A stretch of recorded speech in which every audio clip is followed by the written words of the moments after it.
یہ وہ جگہ ہے جہاں 22 دسمبر 609 پیر کے دن دنیا کے بہترین انسان یعنی محمد الرسول اللہ صلی اللہ علیہ وآلہ وسلم پر پہلی وحی کا نزول ہوا۔ میں ہوں حافظ عبد الرحمن اور آپ دیکھ رہے ہیں سیکھ اسلام کی brand new series revolution of Islam.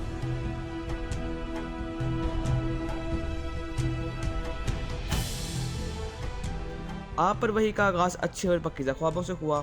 آپ خواب میں جو کچھ دیکھتے اسے صبح کی روشنی کی طرح سچا پاتے۔ جب آپ کی عمر 40 سال کے قریب ہوئی تو آپ تنہا پسند ہو گئے اور غار حرا میں خلوت نشینی اختیار کر لی۔ کئی دن اور رات اللہ کی عبادت میں مشغول رہتے۔ آپ صرف کھانا ختم ہونے پر ہی اہلیہ محترمہ حضرت خدیجہ کے پاس تشریف لاتے۔ یہی طریقہ جاری رہا یہاں تک کہ آپ پر حق منکشف ہو گیا۔ ہوا یوں کہ ایک دن اچانک حضرت جبرائیل آپ کے پاس تشریف لائے اور کہنے لگے، اے محمد پڑھو۔ آپ نے فرمایا، میں پڑھنا نہیں جانتا۔ اس فرشتے نے آپ کو پکڑ کر اتنی زور سے بھینچا کہ آپ کی طاقت جواب دے گئی۔ پھر آپ کو چھوڑ کر کہا، اقرا، پڑھو۔ آپ نے فرمایا، میں پڑھنا نہیں جانتا۔ فرشتے نے آپ کو دوبارہ بھینچا اور دوبارہ کہا، پڑھو، مگر آپ کا جواب وہی رہا۔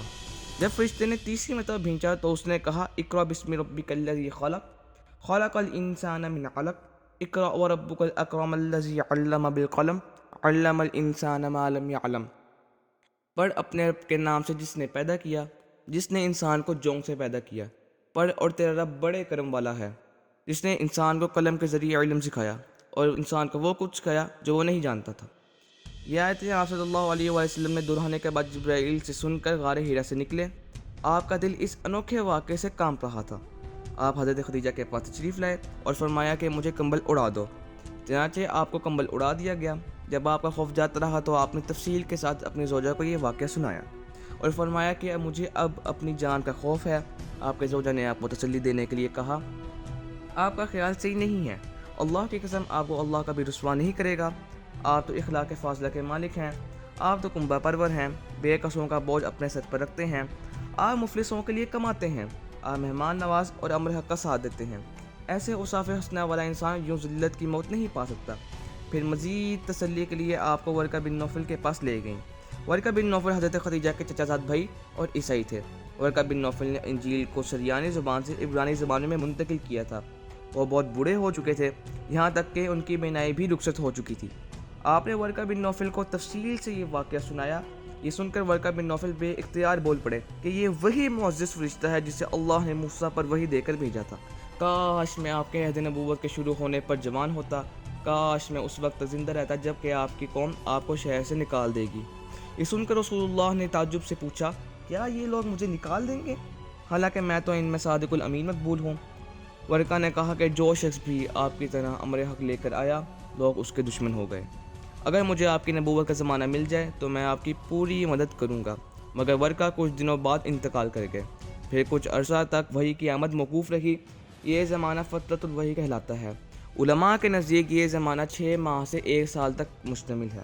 اسی زمانے کے بارے میں آپ صلی اللہ علیہ وآلہ وسلم نے بتایا کہ میں ایک روز چلا جا رہا تھا کہ اچانک میں نے آسمان کی طرف سے ایک آواز سنی اور اپنا سر آسمان کی طرف اٹھایا۔ دیکھتا ہوں کہ وہی فرشتہ جو غار حرا میں میرے پاس وحی لے کر آیا تھا، آسمان اور زمین کے درمیان ایک کرسی پر بیٹھا تھا۔ میں اس سے ڈر گیا اور گھر آنے پر میں نے کمبل اوڑھنے کی خواہش کی۔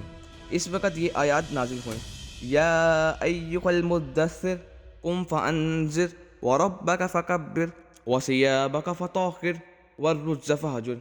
اے کپڑا اوڑھنے والے، کھڑا ہو جا اور آگاہ کرتے اور اپنے رب ہی کی بڑائیاں بیان کر، اپنے کپڑوں کو پاک رکھا کر، ناپاکی کو چھوڑ دے۔ اس کے بعد وہی تیزی کے ساتھ پے در پہ آنے لگی، جس سے آپ صلی اللہ علیہ وآلہ وسلم نے اپنے قریبی لوگوں کو تبلیغ فرمانا شروع کر دیا، جس سے سب سے پہلے حضرت خدیجہ، ان کے بعد حضرت علی، ان کے بعد حضرت زید بن حارثہ، ان کے بعد حضرت ابو بکر اور ان کے بعد حضرت عثمان مسلمان ہو گئے۔ آپ کے ساتھ سب سے پہلے مرتبہ حضرت علی نے نماز ادا کی۔ خفیہ تبلیغ کے ذریعے حضرت سعد بن ابی وقاص، حضرت عبد الرحمن بن عوف، حضرت عمار بن یاسر، حضرت عبداللہ بن مسعود، حضرت ابو عبیدہ بن جراح اور حضرت ابو ذر غفاری اور دیگر لوگ مسلمان ہو گئے۔ 613 عیسوی تک تبلیغ کا معاملہ خفیہ طور پر جاری رہا، لیکن آپ نے اعلان نبوت اعلانیہ طور پر کس طرح فرمایا، اس کے بعد آپ کے ساتھ کیا سلوک کیا گیا، یہ جاننے کے لیے سیکھ اسلام کو سبسکرائب کیجیے اور بیل آئیکن کو کلک کیجیے۔ صدقہ جاریہ کے لیے اسے دوستوں کے ساتھ شیئر کیجیے۔